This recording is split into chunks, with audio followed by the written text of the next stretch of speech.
Why do strategies fail?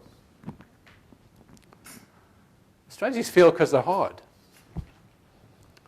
Going into the development of any new strategy, why would you assume that the strategy is automatically going to be successful? And surely that's only because of your overconfidence and what we call hubris. Almost everything, even where you're currently starting from in a strategy, is uncertain and subject to change. But failures of strategy are not black swans. These things just don't appear out of the skies and suddenly hit you. Failures of strategy are preventable. It's about understanding why strategies may fail. Doesn't mean they're completely impossible to happen, but at least if you think about why strategies may fail, then you can head that off.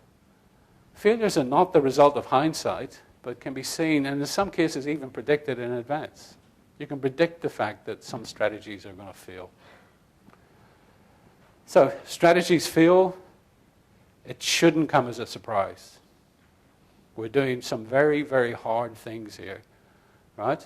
We're doing some very hard things in a very uncertain environment, and we should not be surprised if strategies fail. How do we minimize the potential for failure? We manage the risk. We don't forget about the risk, we manage it. Adrian Slavotsky, who's one of the gurus of strategic risk, talks about failure rates for large projects in different industries. Failure rate of Hollywood movies, 60%.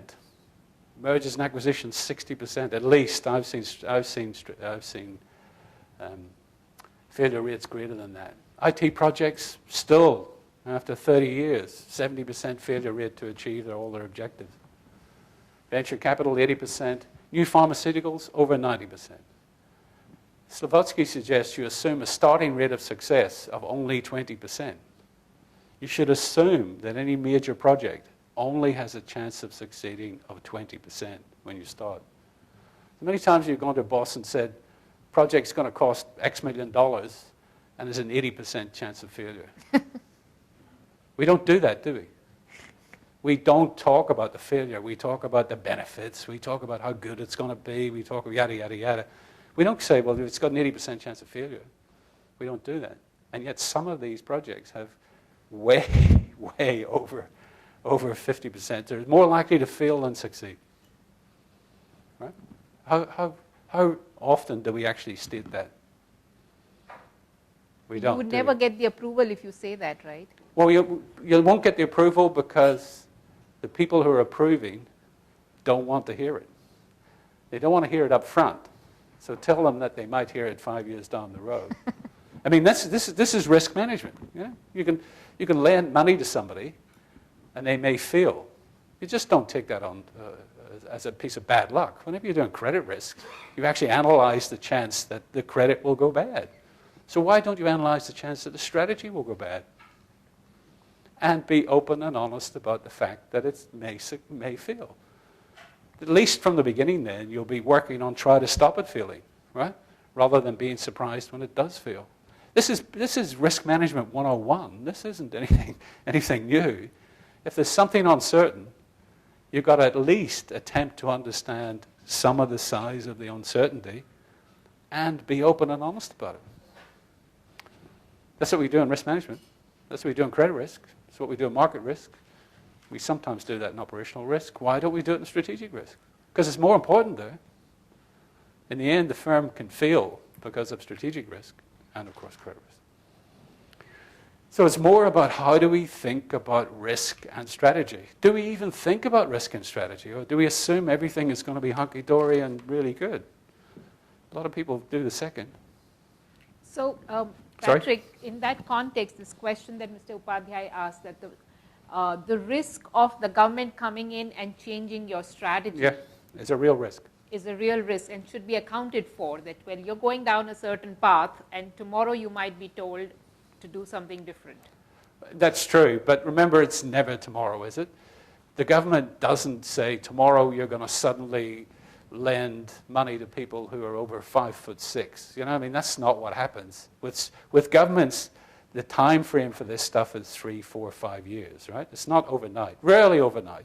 It might be if there's a crisis. there's a crisis, they may suddenly shut down the foreign exchange markets.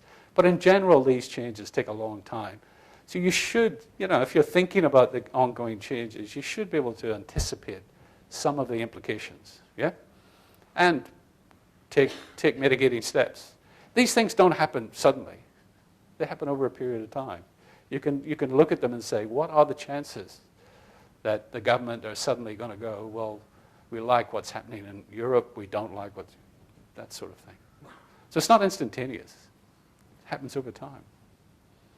Does that answer your question? You agree?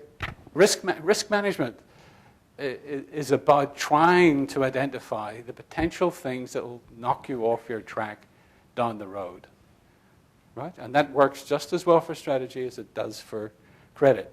You may not anticipate them. You may get them wrong. You may get the extent wrong. You may get the timing wrong. But that's exactly the same as any other type of risk. You've got to understand what are the chances, what are the things that may seriously knock us off track. Strategies fail because we can't foresee the future. That's a fact, right? That's an absolute fact. So anyone who assumes that a strategy is going to work is smoking dope, as we say. It's silly. It's a silly assumption to assume that your strategy is going to work automatically.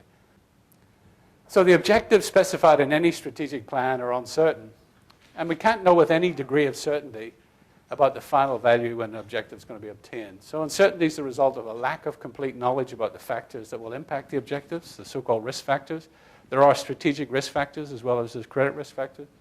Lack of clarity or understanding about the strategic plan. If we're attempting to do something and we're unsure about how we're going to do it, that introduces strategic risk.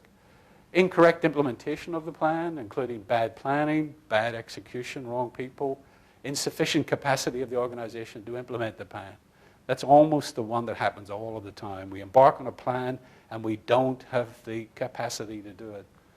And most often, a change in the business environment. Something changes because of our lack of understanding. It's because of our uncertainty, right?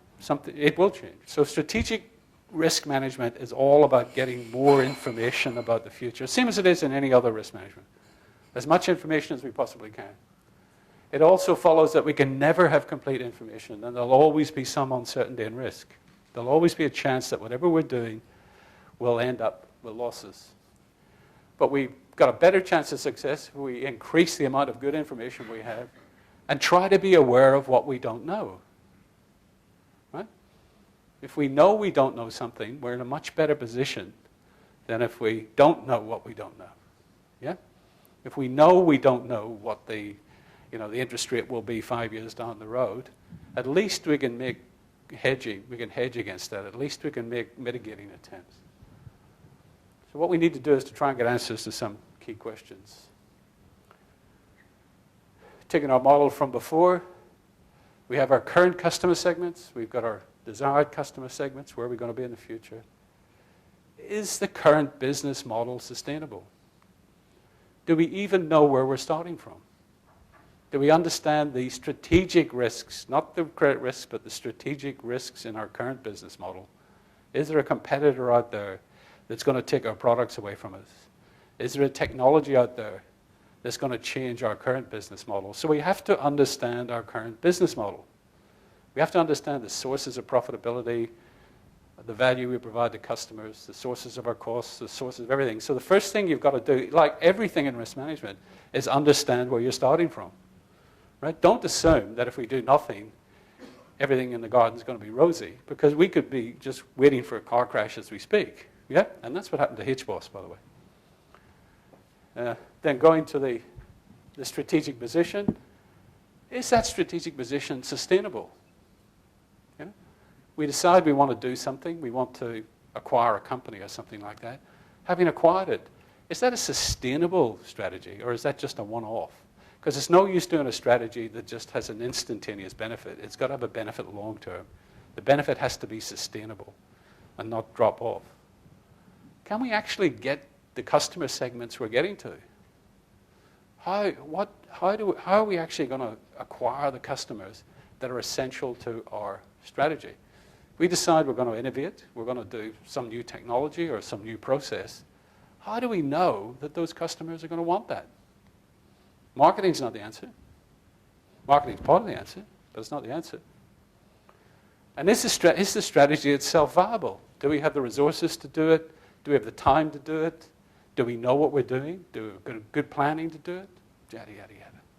So those are all the major strategic risks can be encapsulated in those 4 questions. And of course, there's a whole lot more. 2 strategic questions, what I call strategic positioning and strategic execution. Do we know where we want to go? Do we know what our business model should be? And is it sustainable? Is it profitable? Is it worth achieving? Is it worth actually going through all that pain to achieve an extra 0.4% of return on equity? Right? Is it really worth achieving, or could we take those costs and use them somewhere else? So the strategy not only has to be sustainable, it's got to be worth doing. Otherwise, it's a waste of time. But it's about sustainability. If it's just a 1-year profit, is it worth doing? Because it may just build up risks.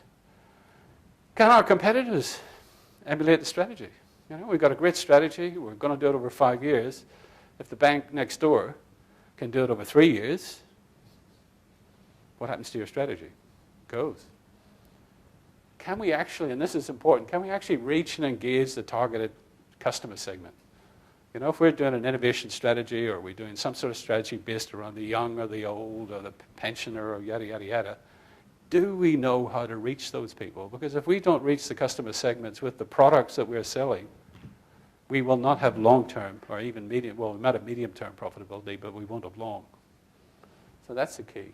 Who are our targeted customers? Are our target customers profitable? Strategic execution. Is our goal achievable? It's all very well to say we want 20% return on equity, but can we actually do that?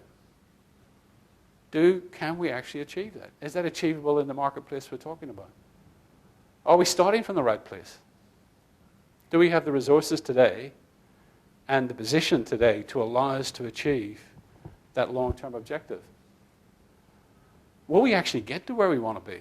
I mean, we can say we want to have a particular return on equity of a particular amount, but if we go about it the wrong way, we won't actually achieve that. So that's about how you determine your execution. And most of all, do we have the resources to execute the strategy? If you know you don't have the capabilities, then you have to put a plan in place to get you the capabilities. And you have to understand the risks if you don't get those capabilities.